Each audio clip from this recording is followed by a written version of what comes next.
14 hari berlalu, Pemkot masih cari pengembang BTN Gadihu Indah di negeri Batu Merah. Penanganan pasca bencana longsor di BTN Gadihu negeri Batu Merah, Kecamatan Sirimau, Kota Ambon, masih belum menemui titik terang. Pasalnya, hingga saat ini pengembang perumahan itu belum hadir untuk memberi penjelasan sekaligus untuk dimintai pertanggungjawaban. Kepada tribunampon.com, pelaksana tugas atau PLT Sekot Ambon, Robert Sapulete, mengaku masih mencari siapa pengembang perumahan yang kini amblas tak tersisa. Ia menegaskan tanggung jawab perumahan masih menjadi kewenangan pengembang karena belum ada penyerahan kepada pemerintah Kota Ambon. Sebagai informasi, peristiwa naas ini terjadi pada Jumat 8 Mei lalu, menyebabkan 1 unit rumah ambruk dan 9 lainnya rusak.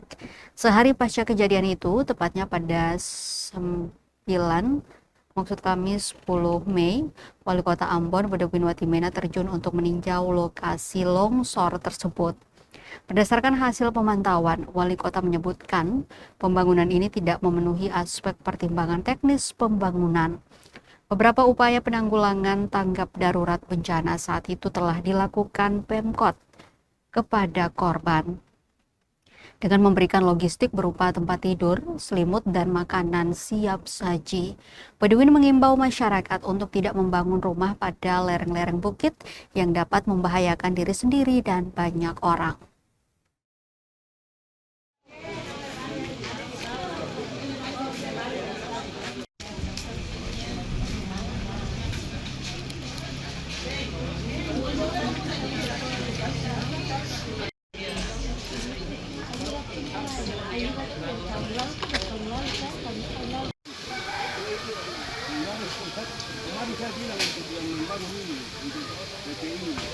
Bapak mungkin bagus sebenarnya kami punya di bawah sana.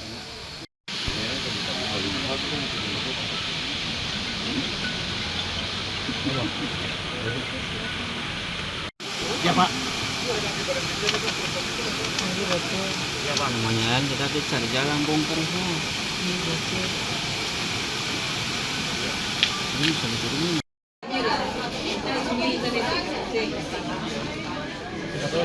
Pasar